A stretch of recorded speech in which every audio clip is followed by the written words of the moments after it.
இந்த நிகழ்ச்சியை காண வந்திருக்கக்கூடிய நம்முடைய அரும்பெரும் தமிழ் சொந்தங்கள் அனைவரையும் வருக வருக என வரவேற்கிறோம். இப்பொழுது நாம் தலைப்பு செல்வோம். தலைப்பு செந்தமிழை செங்கோல் ஏற்றட்டும். நான் முதல்ல ஒரு சின்ன கவிதை படிச்சுட்டு அடுத்ததான் இல்ல கவிதை தான்.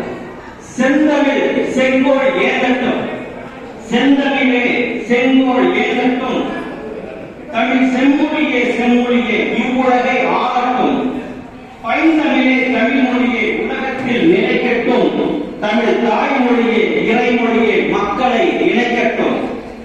பூமிக்குள்ளே கல்வெட்டுக்கள் புதைந்து குலுங்குதே, திருக்கோவில் கல்வெட்டுக்கள் மறைந்து தவிக்கிறே, அடுப்பெரித்த ஓலைச்சுவடி நெருப்பாக ஒளியுதே, ஆற்றில் இட்ட ஓலைச்சுவடி நீராக மின்னுதே, கற்களிலே எழுதினான், கருவறையில் ஓதினான், மர இலையில் எழுதினான், குறுவழியில் பேசினான், மண்பானையில் எழுதினான், கலைவடிவில் பாடினான், மன்னரும் எழுதினான், செப்பேட்டில் ஆணையிட்டான்.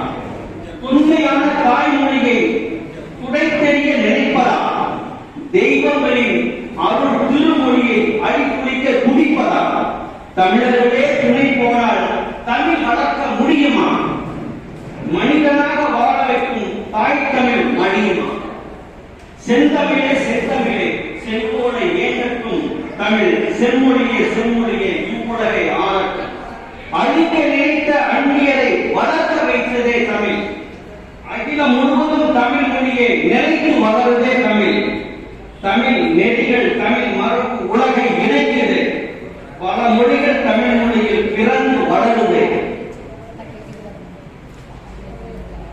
அரேபியர் மதிக்கிறார்கள், ஆங்கிலேயர்கள் வளர்த்தார்கள், ஆரியர்கள் ஏற்கிறார்கள், ஐரோப்பியர்கள் வசிக்கிறார்கள், ஜப்பானியர் படிக்கிறார்கள், சீனர்கள் போற்றுகிறார்கள், ஆப்பிரிக்கர் பேசுகிறார்கள், ரஷ்யர்கள் விரும்புகிறார்கள், உலகம் முழுவதும் மக்களும் ஏற்கிறார்களே.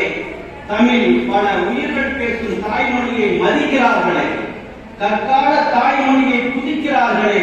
தமிழ் பல மொழிகளோடு பல வகையாய் பேசுகிறார்களே. விண்ணுக்கும் மண்ணுக்கும் உயிர் மொழி தமிழ் இல்லாமல் வாழுதே அருள்மொழி. பின்னுக்கும் மண்ணுக்கும் உயிர் மொழி தமிழ் விழாமல் வாழுதே அருள்மொழி. உயிருக்கும் உடலுக்கும் அறிவு மொழி தமிழ் உயர்வாக வளருதே இறைமொழி. செந்தமிழே செந்தமிழே செங்கோலை ஏற்றட்டும், தமிழ் செம்மொழியே செம்மொழியே இவ்வுலகை ஆளட்டும். அதாவது தாய்மொழியினுடைய சிறப்பை பற்றி இங்கே பேசக்கூடிய அற்புதமான கவிஞர்கள் வந்திருக்கிறார்கள். முதல் கவிஞராக